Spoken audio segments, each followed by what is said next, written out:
Yo, yo, yo. Welcome to the NS9 Postgame Show powered by Primanti Bros. I'm your host, Anthony Denardo. With me, of course, we have Tyler Sweeney.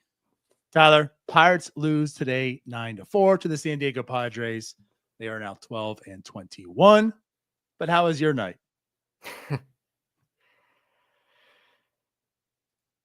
I'm frustrated, brother. I am so frustrated. This is just a bad night altogether, I feel like. Rain delay led into a crappy game, and not to mention it was on Apple TV, so not a good night as you fix your camera, but I feel like everything that could have been irritating tonight happened. I hear you, man.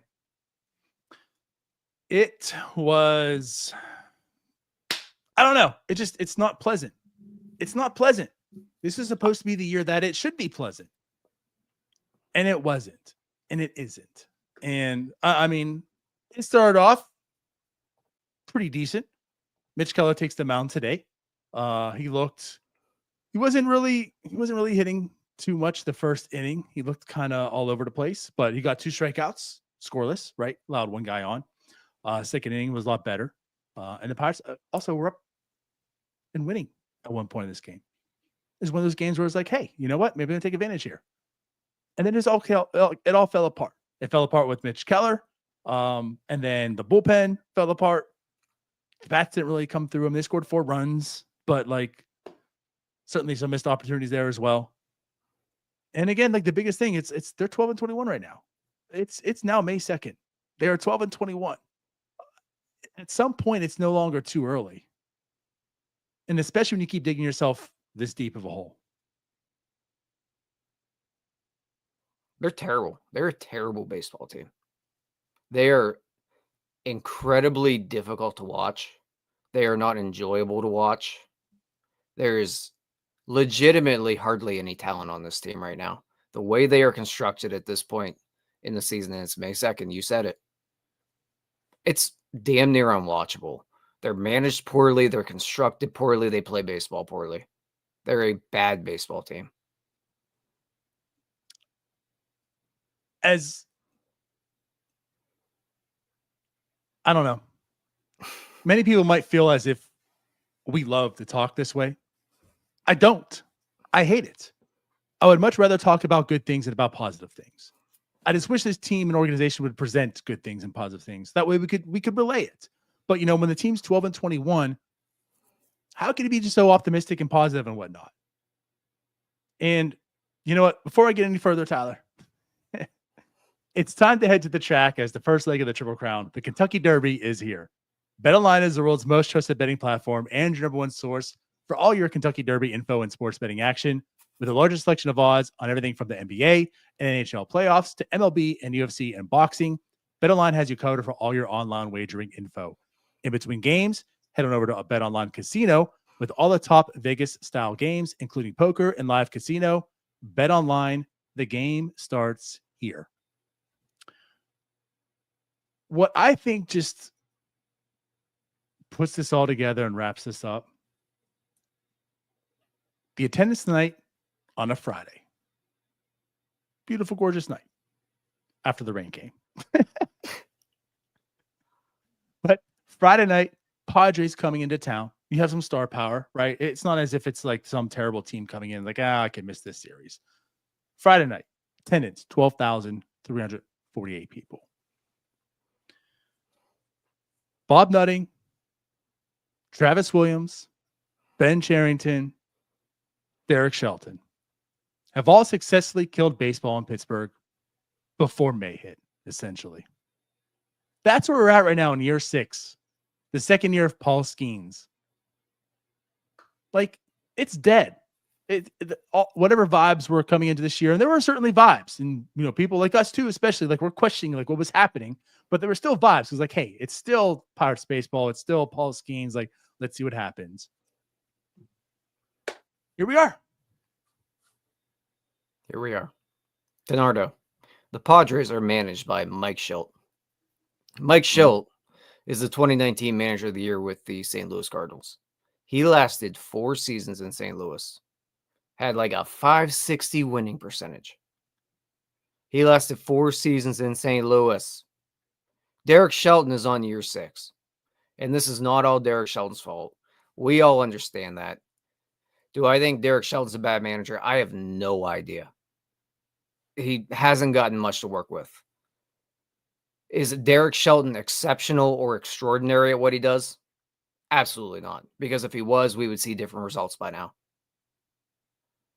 Mediocrity breeds mediocrity. And that's what this team hires. That's what they go with. And mediocrity is even being very generous right now. Tyler, yeah. What's mediocrity? Because this is a 12-21 team right now. This actually, I would take mediocrity. This is pathetic. We're looking at the White Sox surpassing the Pirates, essentially. Again, standings right now are still kind of dumb to some level, but what I'm alluding to is not when you're 9 games under 500. The White Sox are like catching up to the Pittsburgh Pirates right now. It's not early when you're 9 games under 500. Right. That's really hard to climb early when you're 9 games under 500 and you're not built to come back. Again, I mean, no one looked at this team and said this team is going to win 90 games. Well, reasonably. No one reasonable said it. I'll say that. And if you're not going to win 90 games, if you're not a team that's like can win 90 games when you're that far below as of right now, you need to play at that pace to do so. This team doesn't have that in them. That's why I hate to say it, but like we're talking about, like, you have to start stacking some wins here. That Chicago Cubs, when there's an opportunity again there to take that series, and they lost. Man, we are going off a little bit here because we're not talking about this game, but like that's why these frustrations are here. It's just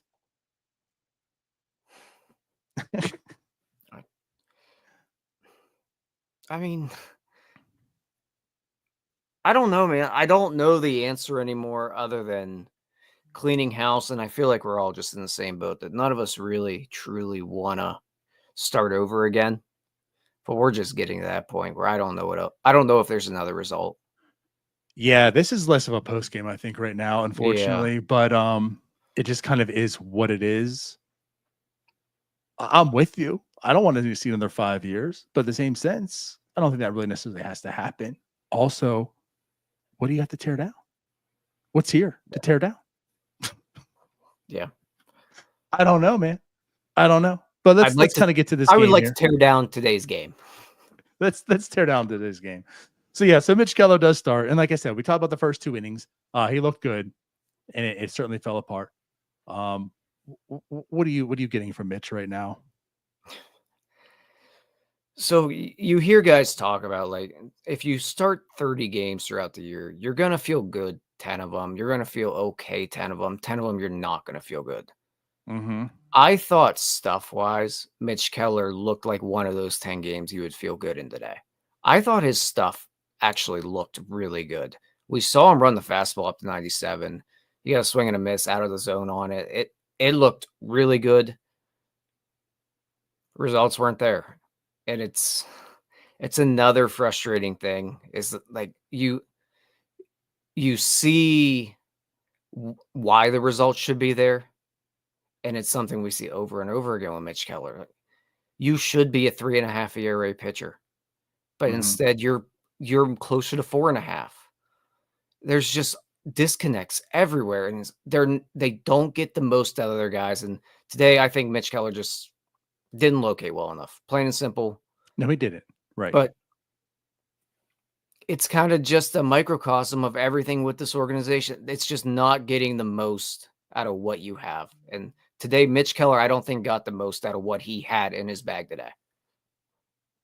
I think that's fair. This is just one of those things, and I don't want to harp on this person, what he said. I'm using it as an example. Like Michael B says, Keller stunk. He's a 5 at best. I mean, absolutely false. Just total BS there. And Michael, love you, but I'm just going to use this example because many people feel this way. Total BS. You want to know what a number 5 starter looks like? It's Bailey Falter. It's Bailey Falter. You know, that's Bailey Falter. Like Mitch Keller is not that. And they said on here, and that's one of the things we talk about also. Like Mitch Keller is what, 3rd in quality starts since 2022 or something, 23, I think, like that. Like Mitch Keller is a solid pitcher in the same sense of Andrew Heaney is a solid pitcher, and Andrew Heaney got a lot of hate when the signing happened. And it's ironic and funny that both of them are very similar as far as like their numbers go. But it's exactly what you say. Like Mitch Keller should also be better than this. He's a good pitcher. He's valuable because he'll go 6 innings, which also today failed to do. But he'll go 6 innings. And he's not going to have the most outstanding ERA, but it's good enough. You know, like he's an innings eater. He helps out the bullpen. He helps the team in many ways. It doesn't show up in just ERA also. But that's what's frustrating about it is you see how he can be even better. And I'm not sure what it is. And I do give Oscar Marin and his pitching staff a lot of credit for guys, right? And Mitch Keller also like turned it around. But you said it best, and it just makes you think and say it even more and more now. It's very much like Joe Musgrove. Like you just saw Joe Musgrove had more in him also. Like he should be pitching to these levels of ERA as he was. And when he went to San Diego, that changed. Now also he hasn't been healthy.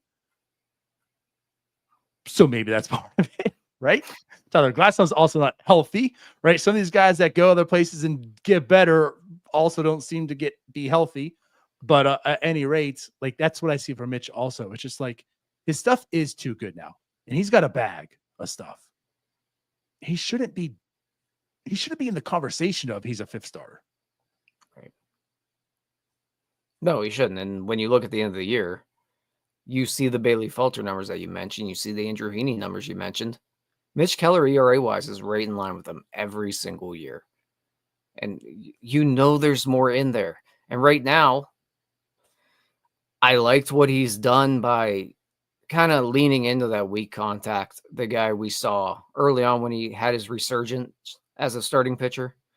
Mm-hmm. We've started to see him not rely on the strikeouts and swing and miss stuff as much as he did maybe the last couple years. He's got to get back to getting a little more swings and misses because right now he's not getting enough at all. Command's not very good right now. He is who he is right now. He's a 4.40 ERA guy.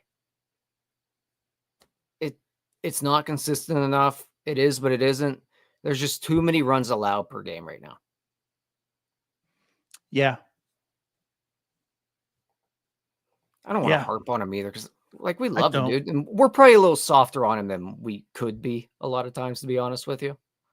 But I think it's I mean, there's some correction to the mean with us. I think some guys get a lot of hate and we try to embrace the positive because like they're not that bad. But also on the other sense, some guys get a lot of love and it's like, guys, they stink. You know, so like I think some of it's that it's like, you know, listen, he's not that bad. He's not that bad. And you keep saying that so much, it feels as if like you're overly optimistic, but it's just like you're trying to reel people in. It's like, and again, like that's why I bring that up. Again, no offense, but like he's not a 5 starter. He's nowhere near a number 5 starter. Nowhere near that. So that's why there's that correction that we say. But to keep it real, like it is frustrating because he also should be better than what he is. I mean, he's kind of just showing he is like a number 3 starter. He should easily be a number 2. Numbers are also kind of dumb, but in reference of how people use that and understand it, like he should be better than just like an average pitcher. In all reality, he should be a 3.5 ERA guy. Right. 3.5 to 3.75. That's where he should be sitting. He is not a 4 ERA guy, but obviously he is because that's who he's been. Right. And that's where what you're getting at there. That's the frustration with it is that you know there's more in there to unlock. You know you can get just a little bit more. Like you unlock that. How many more wins do you get per year by just saving a couple runs here and there? Is it many? Maybe not, but how over the course of the year, how much does that change momentum? How much does that change things? It's just he's so close, and it's just trying to find whatever it is that unlocks it with him. Let me just bring this up just because also Mitch Keller has been pitching pretty good this year. Yeah. Overall. Like no run support. We've joked about that. But there was I feel like a blow up earlier in the year. Something happened today. I'm just going to throw this out and ask you. Mm-hmm. But he hits Paul DeYoung, implodes. Today hits Tatis, and I felt like it was since then, it was bad again. Anything to do with that? Also, just throwing it at you? Yeah, I don't necessarily think so. Maybe you could, if you dig into it a little more, maybe you could change my mind on that, because I do think at some point the velocity started to slow down a little bit. We saw him throwing a little more 93, 94. We didn't see him up to 95 as often, so maybe he's being a little bit more cautious going inside on guys, and that's just going to be a natural reaction. But maybe you're onto something there. And I'm not trying to say I'm on to something. I'm just saying that twice that we saw it, because again, he has been pretty effective for the most part of the year. That was a start that wasn't effective, where he also was looking pretty effective and then just didn't. And then today, to a lesser degree, I feel, but I mean, it was after that when things started going off, but could have been for different reasons also. I just threw it out there. Anything's possible, but because he took both guys out too. Yeah. I mean, the first one was certainly not pretty at all. The guy, DeYoung had a bloody face, but then Tatis goes out, and I know this is going more psychological, I guess, and I don't really like to do that, but at any rate, yeah, Mitch Keller has been pitching pretty effective for the most part of the year, but today certainly wasn't. But again, though, I mean, Mitch Keller does go 5 and gives up 4. I know it was 5 runs, 4 earned.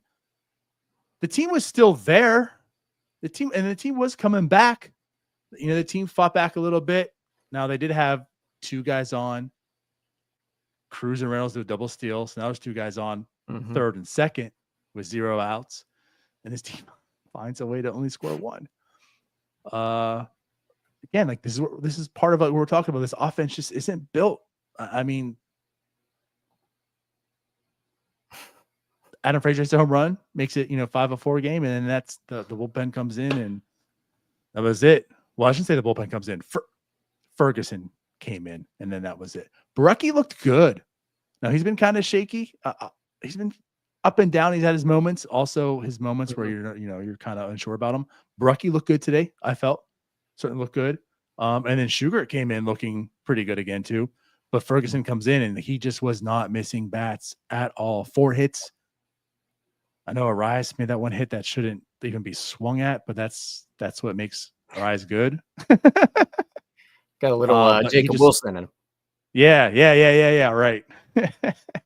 But yeah, man, it was it. Done. Yeah, I mean, to go back to the 5th inning when they have the runners on second and third, they get 1 run out of it that inning. It's hard to really Andrew McCutchen's the guy that doesn't come through there, in all honesty. He strikes out, guys on second and third. He knows what he didn't do there. You can't trash Andrew McCutchen right now. He's the one guy other than Oneil Cruz in this lineup right now performing. Just didn't come through in that situation. And then, in all reality, if you're going to get mad, it's just that they don't have a deep enough lineup to do anything with that. I actually think Valdez had a couple really good at-bats today. Yeah, I don't want to. I know. I don't want to get there's something ish there. Yeah, I don't want to harp on him too much, because there's 0 expectations. This is the guy who was traded for a 19th rounder, I think, of last year's draft. That essentially tells you that nobody wanted him, right? So, but there's some things that are interesting with him, and for what he is and what he's been doing, I have no complaints truly offensively with Valdez.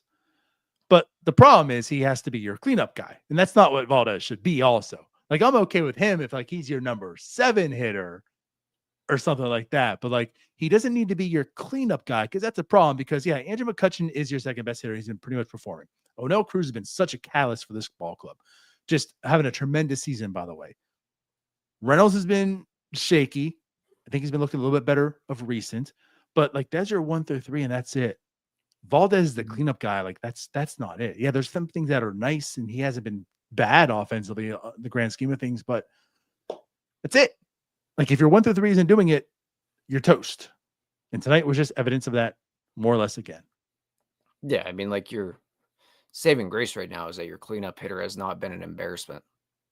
Like he doesn't look like he doesn't belong. That's it. Mm-hmm. And that's the positive of it. And I mean, good for Valdez. He's kind of shown himself to be some sort of major league player. I think he's a bench bat for sure, or at least based on what he's shown so far. He's earned some major league run for sure, and good for him. Mean, right now, it's nothing against him. It's just that he shouldn't be in the position he's in. Right, and literally also in the position that he's positioning himself in, first base. But yeah, I mean, 216, 318, slugging 392. He's got a 97 weighted runs created plus. Like I said, 2 home runs in his 85 plate appearances. Like it's not terrible. Like he's not the guy that's bringing this team down, but that's your cleanup guy. That's just once again the show. It's like if it ain't happening 1 through 3, well, it ain't happening. Right now, luckily, it kind of happened. Again, Adam Frazier hit his 2nd home run of the year. That's an anomaly, though. Canario walks with bases loaded. That's an anomaly. So, like the Padres are gifting the Pirates a little bit there. But at any rate, yeah, yeah. And then I know Mitch didn't pitch well, but it wasn't like this was out of hand. Yeah, and can I be positive for a second, maybe? Sure. I think Bryan Reynolds is about to break out. I think Bryan Reynolds is very, very, very close to getting really hot. And we see him go on those stretches pretty often, but I think he is. Probably next week, he's going to hit over 400. That's my hot take. He's got 5 hits in the past 3 games. Yeah, but he's not really squaring the ball up right now, I don't think. A home run, a double, 3 singles. I think it's 2 hits today. I'm agreeing with you. What I'm saying too is I think we're seeing it. Yeah, but where he carries an offense. He just needed to be on TV with Fort and Brawl. And he was like, all right, now I'm being embarrassed here. I can't show out and be terrible now. So something about a horse and beer. We're about to see Bryan Reynolds go on one of those stretches where he carries the offense. And honestly, I'm praying for it. I just want to watch some decent baseball for a little bit.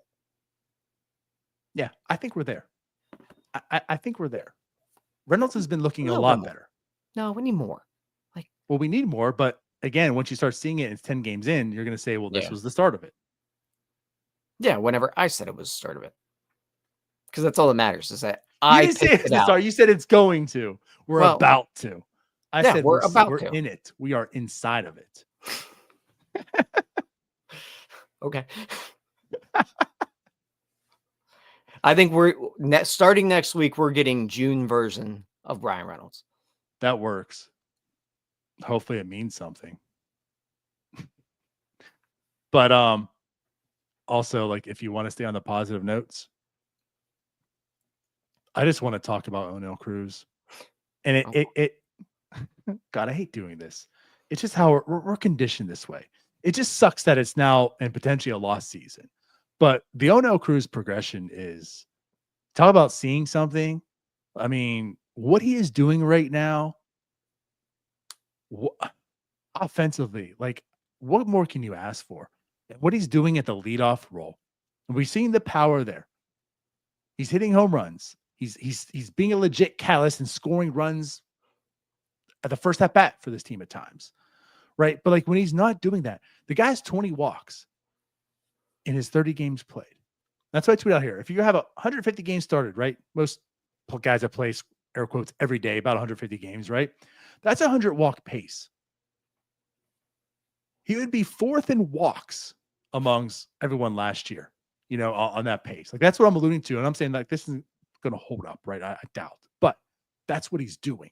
For the guy that strikes out a ton, right? Doesn't do this guy is getting on base because he's hitting the ball, he's walking, and when he does walk or get on first base, however it is, this guy's taking off for second. Now has 13 stolen bases. He's 34 for 34 in his last 34 attempts stealing a base. Oneil Cruz is absolutely coming into that zone as that player. He is. And the big thing is he's just not chasing. Like we saw him take at least one of the walks today he took was on a very, very borderline pitch. That was a ball, I believe.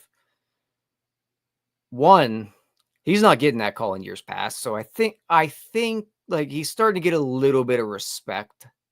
Maybe not like intentionally, but like people know who Oneil Cruz is right now. Pitchers are definitely pitching him differently. They're a lot more careful with him, but they still have to go after him and give him those more borderline type of pitches. You know, like in years past where you're hitting in the cleanup spot, you're getting junk. You see him chase balls in the dirt. They don't have to really give him competitive pitches. Right now, they have to give him competitive pitches, and he's laying off those. If they're not in the zone, he's taking. If they're in the zone, he's making them pay. He's incredible on the bases right now. Oh, God. I don't want to go one further because you're really talking about the chasing. And, of course, like you are correct, right? For his career, he's a 30.9% chase rate. This year's 27.2, so that has come down. He's not chasing as much, right? And last year was a 31.7. So, like, last year he chased even more. But like the other thing too, and I think this is what also is hurting him to some level, but like keep doing it because this is what's helping you. When he strikes out, like you talk about that pitch today was probably it was a called a ball, but it's probably a ball. Could have been a strike, right? Mm-hmm. He did get called out on one today that was in there as a strike. He's laying off he's not swinging as much in the zone either. Like those borderline pitches, he's kind of laying off too as well. So like in the zone this year, he's swinging at 57.8% of the time, whereas last year, 63%. He isn't. He's being a lot more patient. It seems as if like he's going after his pitch. It's aggressive patience right now. Yes. He's hunting for what's his. And of course he's still gonna strike out swinging, but like you're seeing more of striking out looking and less of striking out swinging than like normal pass, So yeah, like the progression of Oneil Cruz, we're now basically a full month, of baseball seeing him. And even going back to last year, like, in June and such, like this guy, I'm loving every bit offensively of Oneil Cruz. He's turning into the guy that this team needs in order to be good. It's just unfortunate that he's becoming that guy and they're still not good. Yeah. And unfortunately, they need a lot more. DiNardo, I'm just going to say it. I don't think he's been that bad in center lately. I think he's been fine out there lately. Yeah. And I know Apple. You know what? There was the play he dove on. I do not hate that whatsoever. No complaints about that at all. I think Apple TV is completely silly for criticizing that. It did not affect that play. Tell me I want to hear your perspective on that too, because I thought the same thing. In that situation, I didn't hate it. Not what's one out, I believe, at that point in time. I think so. Yep. So there's one out there. The runner is holding it second. Yep. He dives for the ball because, if it's a base hit, the runner's scoring if he's off. The ball does not get past him because it's up in the air pretty long. It's not like it's a line drive that he dives for that rolls to the fence. Mm-hmm. The trajectory of it's up. It's not going any further. He's got back up there. It's kind of in the gap. There is absolutely nothing wrong with that dive. The only reason that they score there is because I think Reynolds threw the ball away. Yes. That's it. Very bad throw. And Apple TV is criticizing Cruz about that. That's just stupid, low-hanging fruit that honestly makes you look like you don't understand baseball. And I know they do, but it looks like you don't. It's stupid. Yeah, I 100% agree there because I think at that point in time it was a one-run game, right? That's when it was 5-4. And like you said, like nothing hurt. Nothing hurt. That guy is holding up right now on second base anyways. Go try to make that out because if you don't, he's on third. Like he's not scoring if you don't make that. That's one where I like his aggressiveness. I think he's been making better judgment. He is not being aggressive on a lot of plays that he was certainly the first couple series on, right? He's been taking that step back, letting it fall, doing the right play. I liked the aggressiveness there because Oneil Cruz has that ability to make that play. And the more that he plays it, the more he's going to know which one he can absolutely get and which one he can't. But in that situation, I didn't hate it because that could have been huge. If he makes that play, now it's 2 outs. Right. And if he doesn't make the play, nothing's hurt.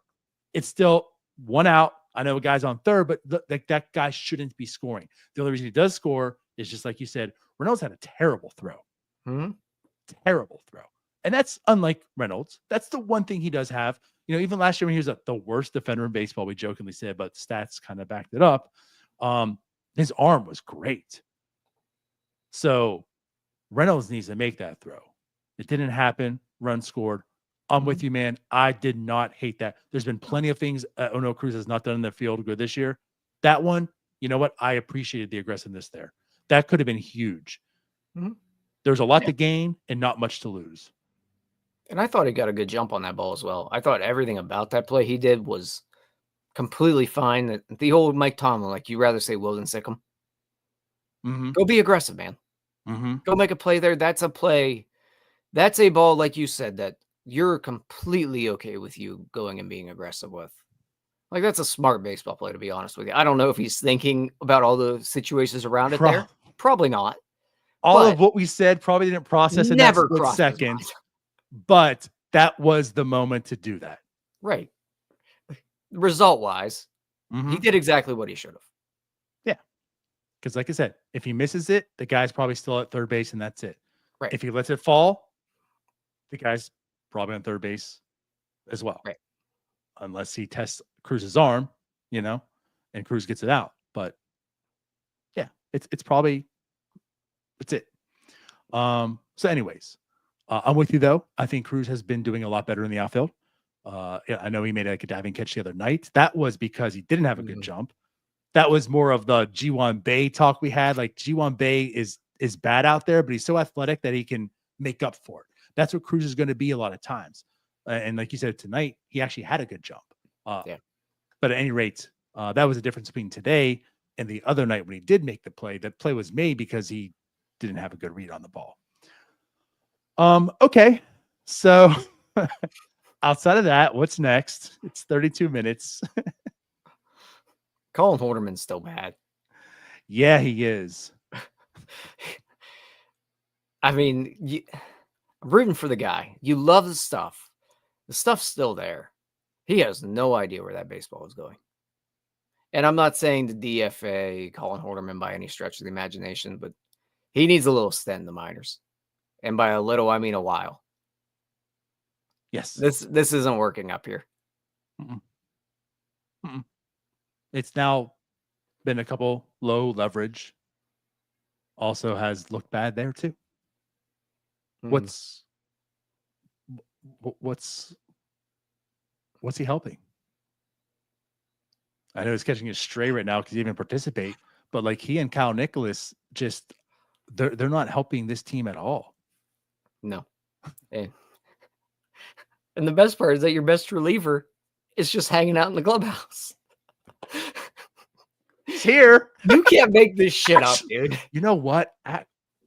Actually, I didn't even go that route. But now, like, what if he was in that game and it wasn't Ferguson? Did that cost the game? I mean, the Padres would still had to have come back, but yeah, your best reliever was just chilling in the clubhouse. Yeah, he's not able to pitch because we wanted to hang on to either Gorski or Canario an extra day. I don't understand. I'm not going to go in details. We'll just drop it there. But it does make like why? What? Just one of those things. Once again, other organizations, this probably doesn't happen. Or if it does, you trust that, okay, there was something that came up. With this organization, it's like, well, we just had April. What's there to trust in this organization? Right? Like, when do they do the right thing? It's probably some screw up here that he's in this clubhouse and they're not activating him yet. I don't know, but I digress. Some sort of clerical error. They probably screwed the paperwork up. Reel it back. Bring it in. Back to the post game. Yeah, man. I don't know what else I should say. I know what I want to say, but we're already 5 minutes over, and we don't have another hour for me to go off on. So, yeah, they're exhausting. Every loss is one loss closer to getting people fired. That's kind of all the solace I can take anymore. it has to come to that point soon. And I'm just curious of who and how many. Sean. 10 Ooh, what a guy. Memberships gifted. Sean, you're awesome. We appreciate that. That's why we stayed on 6 more minutes. Thank you, Sean. You're the man. Yeah. So, hey, for you 10 new members, congrats. Now you can use your emojis and hey, like when we're giving away those free tickets on some other upcoming loss because we can't give away sandwiches, you have your chance to get some tickets to a Padres game. So you could be one of the 10,000 people in the stands also. Ty? Nardo? Anything else you want to say before we get out of here? And yes, we did add the angry fan emoji to the here, so you can use that also. I feel that's going to be used quite a bit, so you're welcome. No, I'm just kind of defeated. Yeah. It's sad. Not a tough loss. It's a bad loss. 21st loss of the season. It is May 2nd. Tomorrow, I'm going to see Kendrick Lamar. I will talk about this team again. I'll be in Charlotte. I'll be watching Kendrick. You guys enjoy. You guys enjoy tomorrow. Hopefully, I'll give out sandwiches. But no, for real, guys. Also, we love you. May 24th, NS9 tailgate.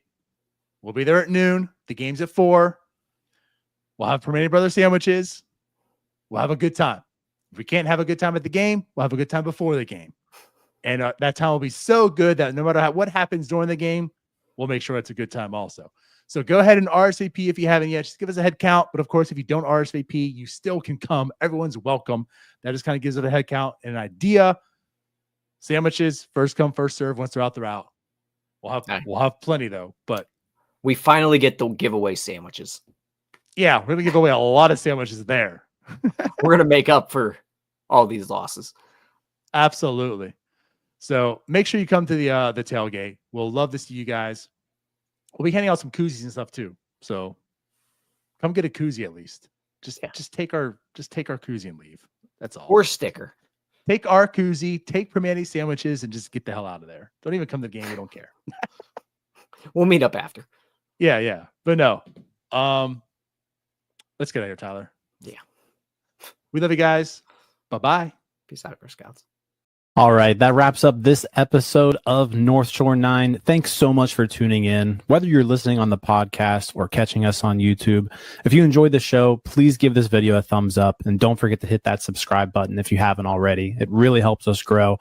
And if you're listening on the podcast, a quick review goes a long way in helping others find the show. Plus, be sure to tell a friend about us. There's always room for more here in the NS9 community. And for those looking to support us a little more, consider joining our Patreon, become an MVP member, and get exclusive perks while helping us continue to bring you more of the Pirates content you love. Thanks again for all your support, and let's go Bucks.